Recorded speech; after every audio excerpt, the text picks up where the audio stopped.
Que ce soit sur les radios publiques ou privées, vous avez le choix entre un certain nombre d'émissions de services aujourd'hui, que ce soit par exemple Kain L'Hel sur Aswat, Fis Samim sur MFM, Ben El-Idara Wal Mouaten sur la SNRT ou les experts d'Atlantique avec nous pour en parler. Faiza Tedlaoui, merci d'être avec nous aujourd'hui. Merci à toi. Le présentateur de cette émission. On se tutoie pas? On se tutoie, tu es le présentateur de cette émission. Je suis le présentateur Les de cette experts émission. qui a un certain succès depuis sa création.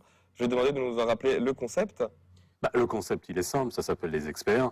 Et c'est d'avoir sur le plateau des gens qui répondent aux interrogations des auditeurs. Et de la manière, on va dire, la plus pragmatique possible. C'est-à-dire que faire attention à être réaliste, prendre en considération la réalité du terrain. Parce que c'est vrai qu'on a des avocats, on a des notaires, on a des ex-conservateurs. Les questions concernent un certain nombre de ça thèmes. concerne un peu tout, c'est-à-dire qu'on a beaucoup de thèmes qui sont le droit du travail, la vie professionnelle, la fiscalité, les assurances, et après tout ce qui tourne autour du code de la famille. Et ensuite, on essaie aussi de rebondir par rapport à des actualités. Alors d'habitude, on allait voir des experts ou des professionnels dans le secteur, enfin dans les secteurs que tu as cités, directement dans leur cabinet. Aujourd'hui, on peut les appeler au téléphone à la radio pour avoir des réponses entre guillemets gratuitement pour cela. C'est pas une consultation gratuite parce que à la lumière de ce qu'on nous dit à la radio, et je le répète souvent lorsque je reçois les appels, à la lumière de ce que les auditeurs nous livrent. On est allé un peu plus loin dans le concept, on essaye de régler les problèmes des gens, donc sur certains cas, on reçoit les cas. Donc un peu de la médiation.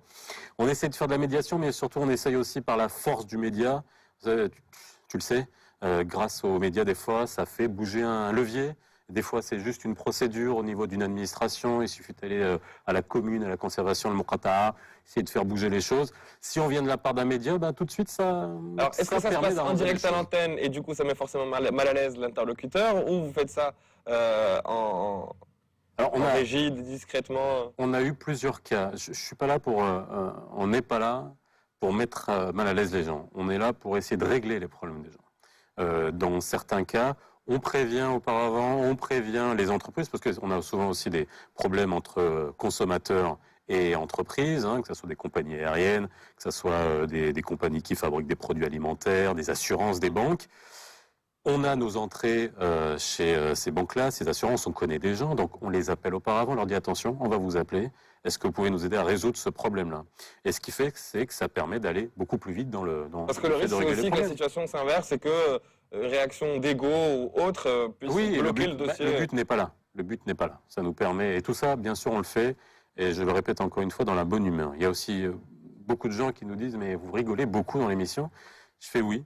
Parce que parler d'assurance, d'impôts, de licenciement, de mise au placard, de harcèlement, de code de la famille, d'héritage, c'est pas très fun. Et donc il y a aussi une question d'audience que tu connais et qui est de pouvoir intéresser les gens pour pas qu'ils décrochent. Moi, quand on me parle sérieusement à la radio plus de 7-8 minutes, je décroche. Oui, donc on est obligé de mettre un rythme et de rigoler et ça passe. Ce qui n'est pas un ton forcément adopté par les autres radios qui ont le même type d'émission. À ton avis, ça donne plus ou moins de crédibilité? Est-ce que les auditeurs sont prêts à accueillir ce type de ton pour ce type d'émission?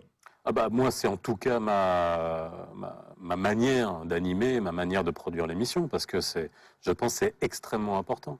Je suis pas là, alors je ne me mettrai pas sur ce débat qui est de dire on est là pour éduquer les gens. Alors là, bien au contraire. Justement, si on écoute l'émission, qu'on n'a pas un problème directement dans le dossier que vous traitez, qu'est-ce qui nous pousse à écouter? Voilà ça. C'est l'ambiance qu'il y a. On a une émission particulièrement le mercredi, c'est avec Younes Saher, qui est un expert en assurance, où on rigole énormément.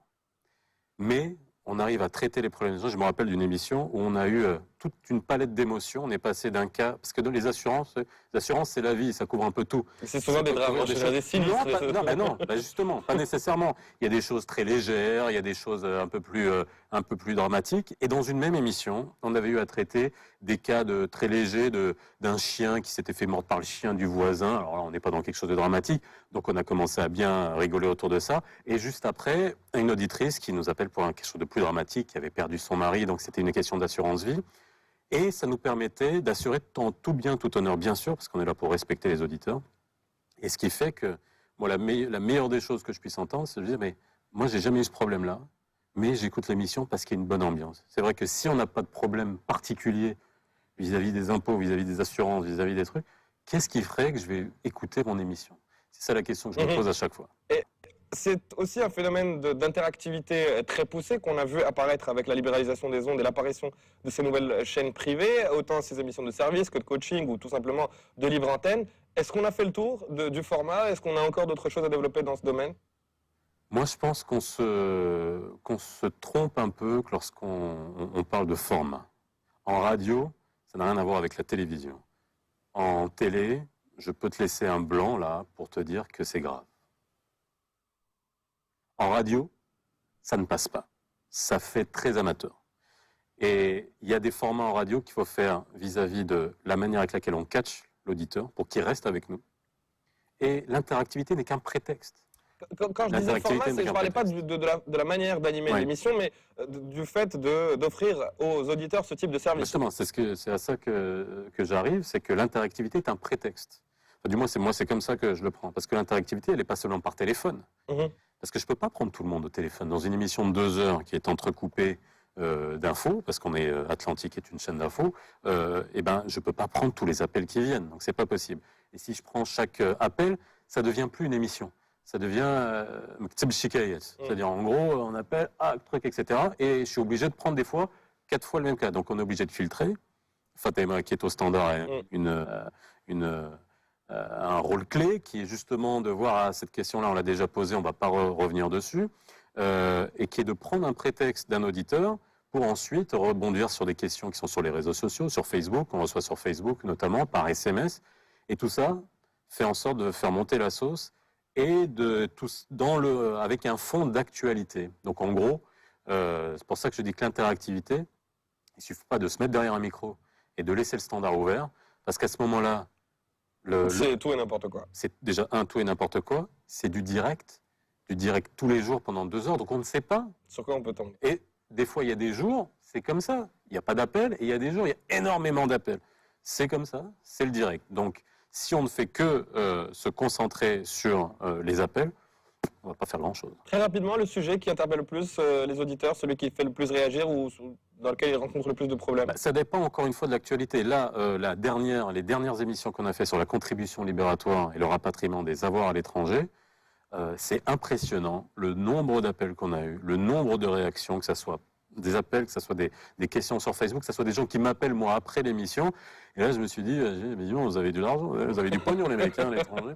Mais en gros, dès qu'on touche à quelque chose de concret, on se rend compte qu'on a là une vraie mission qui est de mettre à la portée des gens un contenu clair et vulgarisé. C'est vraiment aussi une chose que je voudrais rajouter, c'est que dans la manière avec laquelle aussi j'anime, j'essaye de casser tous les jargons. Et le jargon est de la meilleure manière possible et de vulgariser au maximum. C'est pas parce que tu es journaliste, je suis animateur, tu es animateur. On touche un peu à tous les secteurs. On peut pas assimiler tous les jargons de tous les secteurs.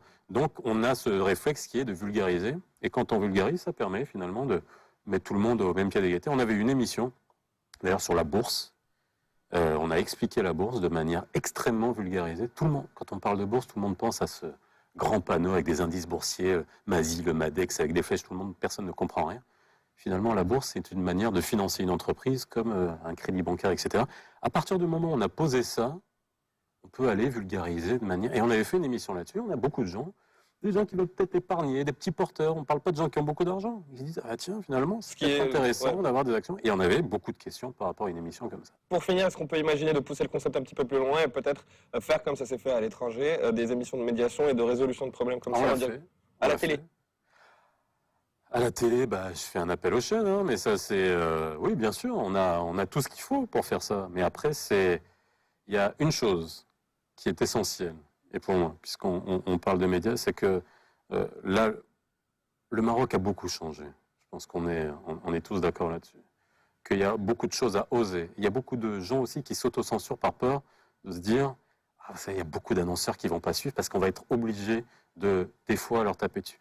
Il y a manière et manière. On n'est pas obligé d'y aller, de benchmarker sur ce qui se fait aujourd'hui à l'étranger. Il y a une manière de faire à la marocaine et tout le monde peut être gagnant.